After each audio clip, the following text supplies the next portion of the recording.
in social media. The United States is not immune from that. For the purpose of my presentation, I will focus on the tech industry.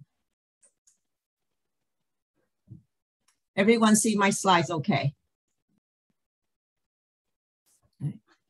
We can see your slide now, Professor. Okay. So I have done research in the past few years with respect to the Me Too innovators.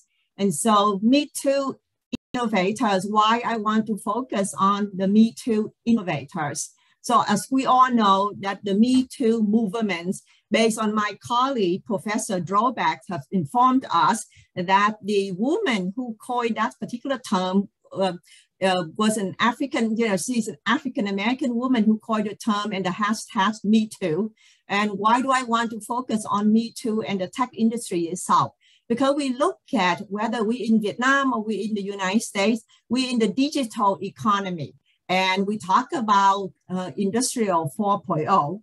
And indeed, that women, they are major users in this economy itself, the digital economy itself.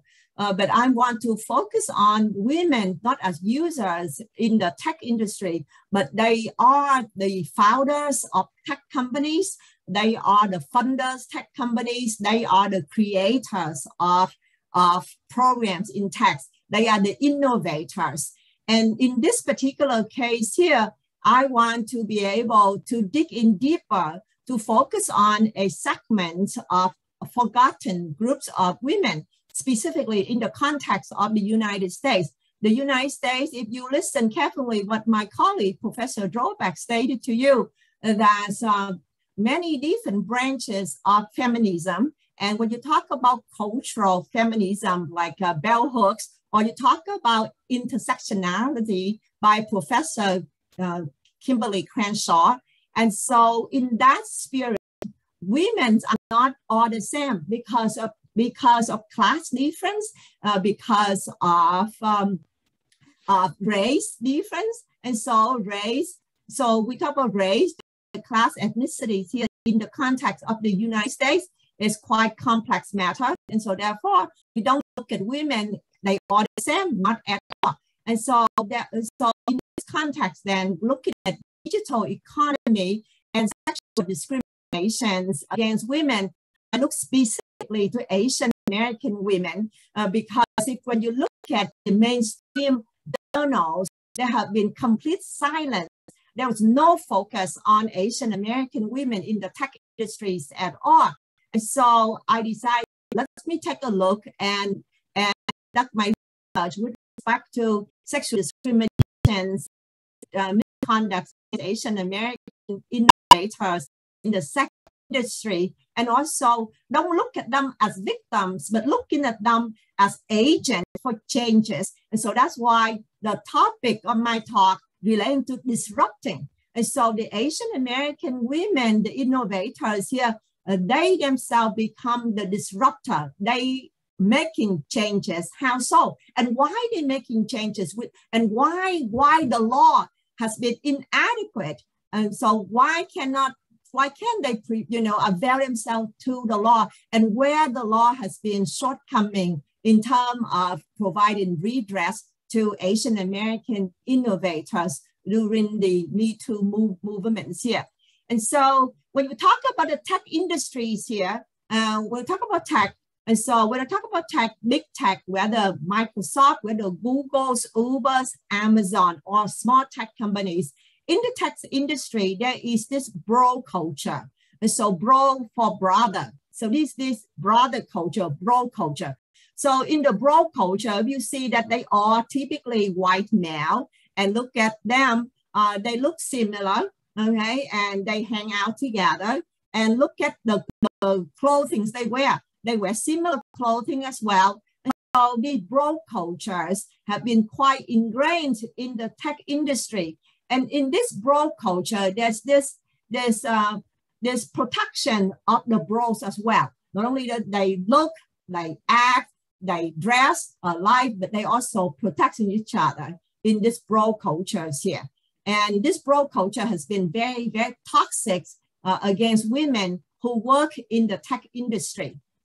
And then also looking into the tech industry, one of the phenomena in the tech industry is that on the one hand, many tech evangelists, they advocated that, or they have been touting that in tech, if you are smart, we will hire you. So in tech, which means meritocracy. But if we look carefully, that's not true. That's not true at all. In terms of in the tech industry, if you are smart, it does not mean that you will be hired. Or if they hire you, does not mean you will be promoted. And so there is no such thing as meritocracy. But what we see in tech, in the tech industry, is what I call meritocracy. That means hiring people who look like you, people who dress like you, people who act like you, or people who graduate from the same school like you. And so instead of meritocracy, it becomes meritocracy itself.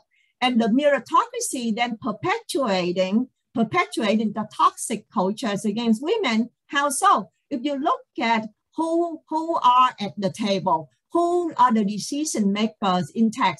So at the C-suite level or the executive levels, you see that 80% are all men. They the one that make all the decision in tech, and the women only 20%. Even these women who are only 20% that make it to executive suite. And so which means that they are higher, but doesn't matter that they are brilliant, they not been promoted at all. So that's one big picture here. And so they not invited to the table because they don't look, dress, or graduate from the same school. So therefore, what tech advocating for meritocracy, that is not reflective of the realities itself. And because the United States is a country that where racism, and gender discrimination intertwined in addition to class. So therefore the problem's quite pronounced against minority women. And so specifically then looking at against Asian American women in the tech industry. And so what we see is that the cases, the actual cases where Asian American women in tech, whether they are founders or whether they are funders or whether they are engineers, these women face the kind of discriminations that's intersectional, which means that they face discrimination not because only they are a woman, they face the kind of discrimination that they are both women because they're Asian American as well. And so you can see that this is called intersectionality, the kind of feminism's lens that Professor 𝗓𝗏𝗥 mentions at the beginning in her remark. And also in her remark, she also mentioned to us that Anita Hill, for an example, one of the key women who essentially spoke out against the nomination of Justice Thomas. And if you compare Anita Hill in the tech industry, we have Ellen Power. Here's this woman wearing glasses right here. Ellen Power, she brought sexual harassment case, but more than that, the discrimination did not promote her in the tech group. It did not promote her, so she brought the lawsuits against her firm, and the kind of treatment that she received in the litigation itself. And so this compared, she is the Anita Hill in the tech industry, and she's Asian American woman facing the kind of layers discriminations in the tech industries itself. And the tech bro culture perpetuate that kind of discrimination. What do I mean by that? Because when I talk about bro culture here in the bro culture, when all the so-called brothers, you know, they behave, function, talk, go to the same parties here, look at how the bro culture protect the abuser, the sexual abusers here, the officers of the companies or the top engineers. Now look at these abusers who engage in sexual misconduct, and the companies pay them money the company paid the abuser millions of dollars when these employees face sexual harassment or sexual misconduct charges. Instead of firing them, company pay them millions of dollars. Look at Google. Google's leading among all tech companies in paying the abusers. Okay, when the abuser left the company. And why is that? Because the bro culture protecting each other. And so what we have seen is that when the women complain in the tech industry, their case has not been heard, but the abuser received millions of dollars to leave the company. And the women often then have to leave the company themselves, but get no money or don't get promoted at all. So you see that how tech companies enable sexual misconduct from Google to Intel all the way to Facebook. So all these leading tech companies worldwide enable sexual misconduct and paying millions of dollars to sexual abusers. All right. And so that's on the employer side.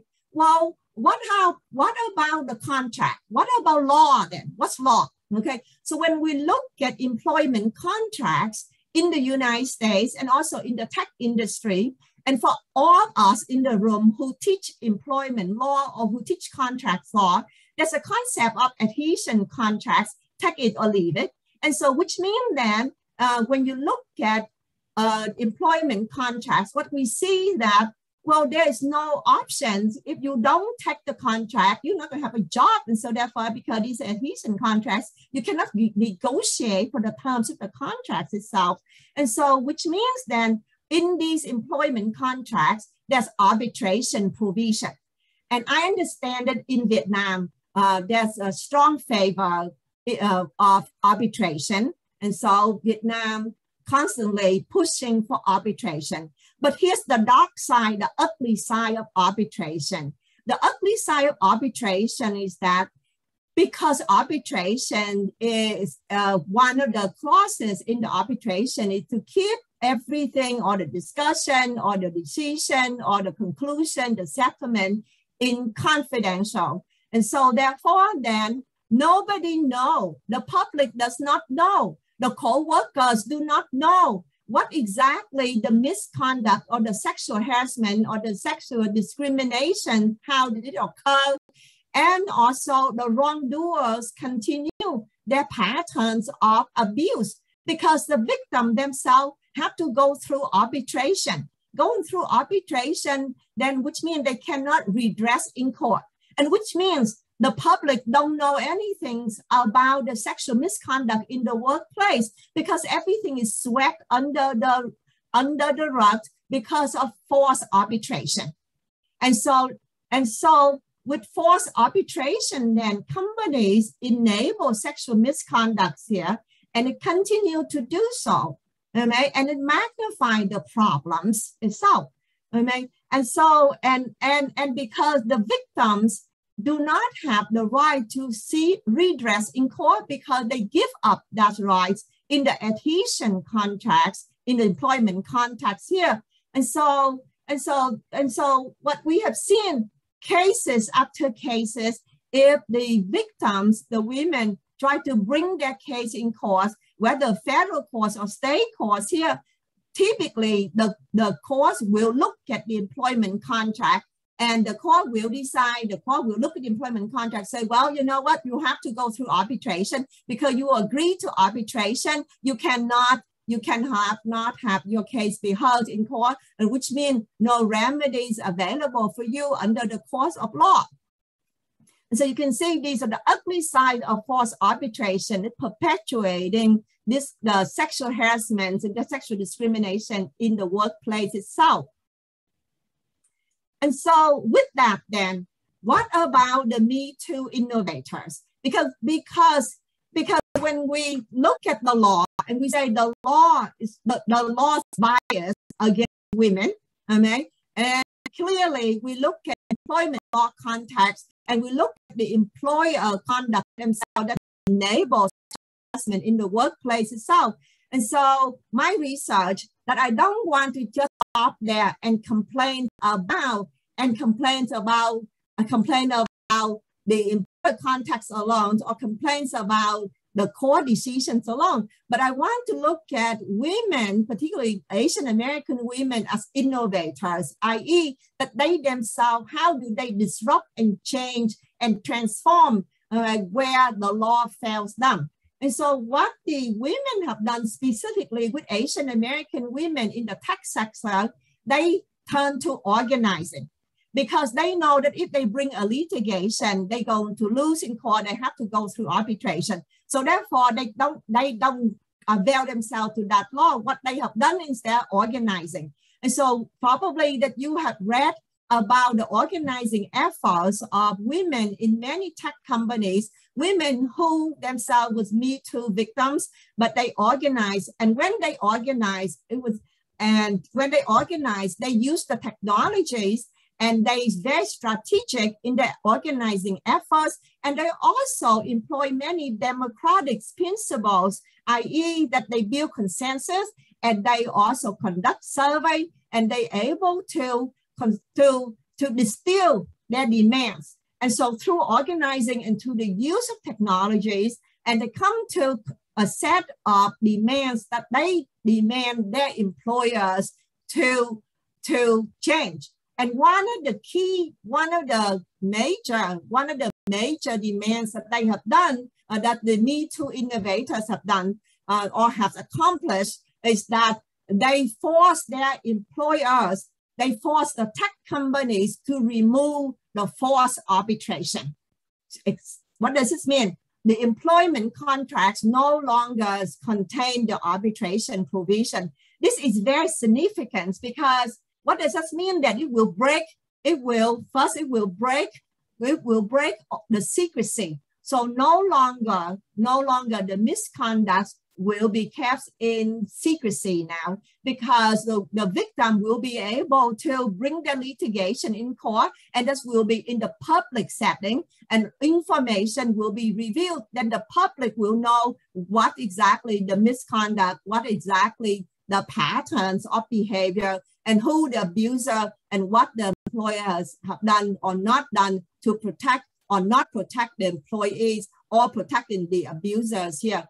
And so the impact of the organizing efforts, what we have seen that instead of changing the law directly, these Me Too innovators, they change the employers' removals of and eliminating of the forced arbitration provision, bringing sexual harassment issues to the forefront, and also allowing the women to be able to have their rights to be heard in court. And by the way, the kind of rights to have your case heard in court, that means your cases will be decided by your own peers. And that is part of your constitutional right. Constitutional right to have access to court. When we talk about access to justice means you have to have your case to be heard in court instead of go through arbitration itself. And another impact coming from the organizing effort of the Me Too innovators here is that the spillover effects. The spillover effects is that essentially that it's not only in the tech industry where tech companies must change and remove the arbitration provisions, the companies in other sectors, for example, financial sectors, they also change and remove the arbitration provisions from the employment agreements. For those of you who understand the US law and understand contract law, this is huge. This is so significant because you have to understand that law in the United States, particularly decisional law and also statutes as well, that all the way from the district court to the Supreme Court of the United States have been rules against women, i.e. that in favor of having and maintaining and sustaining arbitration in litigation and take away these employees' rights to have their case heard in court. And these women, the Asian American women in particular, have done that they themselves have, through the organizing effort, corrected the law, i.e., I will call it corrected the law through this method that I have described on this PowerPoint slides right here. So what the lesson learned then? The lesson learned from this particular research is that it will be very interesting whether that all employers in the United States from now on will remove forced arbitration provisions. And also will be very interesting that whether a country like Vietnam will truly embrace, not only Vietnam, but other countries will truly embrace the concept of women have the right to be heard in court, access to justice. That means no arbitration. No arbitration. Arbitration, perhaps you can have that in a commercial setting, but not when it comes to employment contracts where women's rights, where women's rights in employment contracts must be protected, i.e., they must have access to court, access to justice instead of going through arbitration itself. And so with that, I will stop my presentation and we will then go into the Q&A sessions and open it up for questions, comments,